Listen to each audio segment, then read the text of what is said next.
Good afternoon. Today is Monday, the second Monday in January. I guess that's the 8th of 2024. And this is the first unboxing video. I think it's the first book or books I'm unboxing in the new year. So there's a history here. So there's one gentleman on Facebook, Eric, I've become online friends with. We've done a few different trades deals. One of the books I'm going to show, I got from him. It's the same issue that I traded to him a year or two ago. It feels like 2 years ago. And as soon as I traded it to him, I regretted it. And I said, I'm going to get a copy back. And I've got more than one copy back now. So this is a lower graded copy. So the history, again, he offered me, he's like, I really want that book. Will you let it go? And I was like, I don't know. He said, I'll make it worth it to you. And maybe an offer of, greenbacks as well as some pretty nice books that I was able to move. So it worked out really well for me. And the book, interesting story. The book that I got that a few years ago traded to him, I traded a single page from Batman 1 for it, which, multiple trades. I don't remember what I gave for that, but it wasn't much. So, it's an example of someone wanting something you have. They don't want to put out cash relative to the trading the Batman 1 for this one particular book, which I'll get to. If you have something they want and they don't value what they have as much, sometimes they're like, you know what, I don't care about the value difference, just let's do an even swap. And so the original book, which I believe was a 4.5,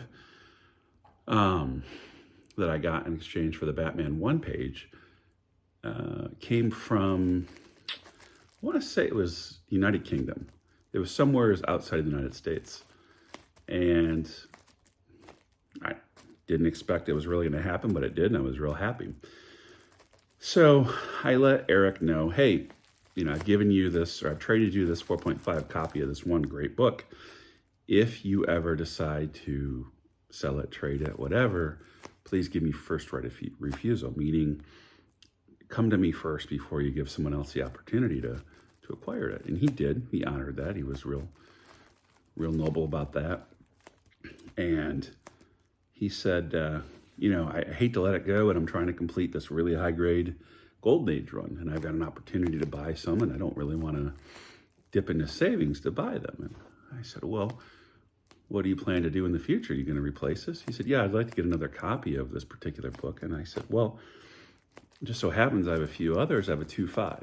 And so we worked out the difference of, okay, the 4.5 and the 2.5, the delta is about this much. And so I sent him that and the 2.5, and I got the 4.5 back in the collection. So that's a long story to get to the point there. And this all happened about a month ago, give or take, maybe a month and a half. I don't know. I'd have to go back and look. But he reached out to me a few weeks ago, maybe a week ago, and he said, hey, that 2.5 that you just traded me, I'm considering letting it go. I want to give you the chance first. He said, I've got a chance to buy more of the high-grade Golden Age books in the run that I want to get, and that's my real priority. He said, but I know you love the book. I'll give you a first chance. Well, I was tickled pink. We did a deal, and I got the 2.5 back in the collection. So this should be the 2.5 that I'm about to open, and then there's another book that I'll tell you about in a minute. So all that to tell you, I've done most of the unboxing. Whenever I ship a book, I at least double, many times triple box, and I send obscene amounts of bubble wrap as well. So Eric, I think he said he even reused the same boxes that I had sent to him. So I'm taking it out of the bubble wrap. Apologize for the noise. I just wanted to show you that I didn't just pull this out of my collection. So if you go to my socials, Instagram or Facebook, and you say, well, gee, John, I feel like you're showing the same books again. Yeah, because the story I just told you. So this is back in the collection. It's Haunted Thrills number 6 in the CGC 2.5. You can see the skull the Snake Eyes dice, the Devil in the Background, the Pit of Horror. So it's from 1953. Carl Burgos art. A nice 10 center Farrell publication. That's a real nice copy for $2.5. So happy to have it back in the collection. It is now the lowest grade copy of the book that I have. And I'll show you all the copies in a minute. So here's the 2.5. I'm putting that to the side for a minute.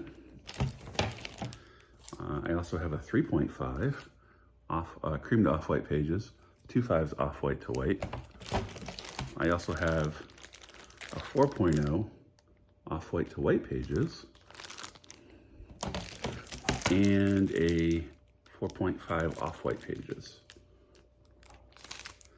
And so I'm going to open this second unboxing book. You'll probably laugh when you see this, but I was talking to someone else on Facebook. I'm more active on Instagram than Facebook. But this gentleman said, "Hey, I see you like certain books. Are you aware that this local shop has a copy?" And I said, "Is it so-and-so?" And he said, "Yeah, that's who it is." I said, "Yeah, I don't really see much of an online presence for them. I mean, they have a pretty good eBay feedback, but I don't see a lot of social media presence for them. So I'm a little skeptical." Not everyone utilizes social media as much as they could, right? And so he said, "Hey, I totally vouch for him." And so I reached out to this shop and we worked out a deal. So it's a real nice copy of Haunted Thrill 6 and a 6.5. Hopefully I can get the glare going. You can see that. And again, it's off-white to white pages. I mean, the back cover is amazing. I'm not real big on having books cracked and pressed and regraded, but this is one. I'm going to look at the grader's notes again. It was just graded in November. Let me just show you this. There's an ink spot there. I have to go through the notes to see if they took off for that. And the shop did tell me that. I'm going to take it out of the Mylar to show you here. The shop did tell me, I said, "Hey, is the case good?" No problems. They did tell me that there's an issue. It hasn't obviously been reholdered or anything like stupid scandal going on, but they said there was some sort of a crack. I've got to look better at the picture, at the holder here. I'm just trying to see it based off the pictures they shared. Oh yeah. Well, no, I don't see the issue. I'll have to look at it again. But they told me that there was a crack in it. I'll double check. But I shared pictures with Matt Nelson, president of CGC, on email. And I told him, I said, "Matt, I've got this book incoming. It was slabbed on 11, whatever it was, sometime in November.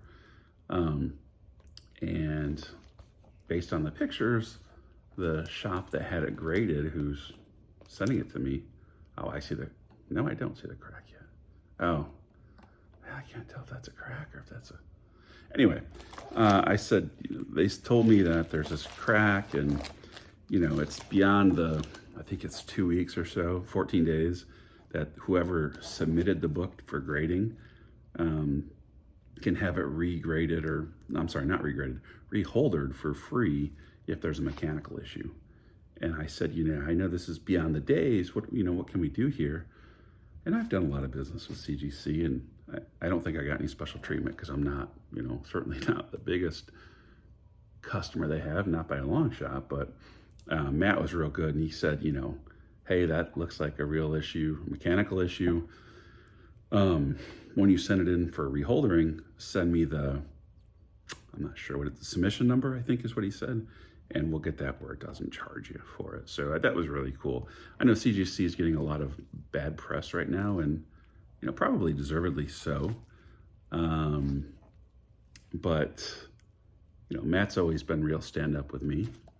and I've always had a good experience with CGC. I don't always agree with their grading, but, thank you to Matt for what I consider doing the right thing on that. It doesn't cost them much, but it, further draws loyalty and trust with me. So anyway, yeah, so that's 5 copies of Haunted Thrill 6, going from a 2.5 to a 3.5 to a 4.0 to a 4.5 to a 6.5. And, it's one of those books, I'd have to go back and look at the census. I think there's around 36 Blue Label copies on the census, so not that many. But I just really like it, and I'm a big Grateful Dead fan. And Skull and Roses was one of their albums, and this kind of makes me think of them. So what I'm going to do is determine which Grateful Dead t-shirt, whether it's a concert tee or just a regular tee of theirs, like a vintage shirt from maybe the 80s, maybe 90s, would look best with this, and probably do a display in my one of the rooms in my house. That's the plan, at least. It may not be a permanent display, maybe a temporary display, but that's the goal. So if you have any copies of Haunted Thrills number 6 or similar type covers, let me know. I'd be happy to do a trade with you. Obviously, I'm not going to disclose what I paid, but I paid well below what it was listed for. But I'm always looking to add copies. So if you have any, let me know. Same user ID on Instagram, RaleighComicBookCollector, as in Raleigh, North Carolina. Thanks so much, folks. Keep reading and collecting.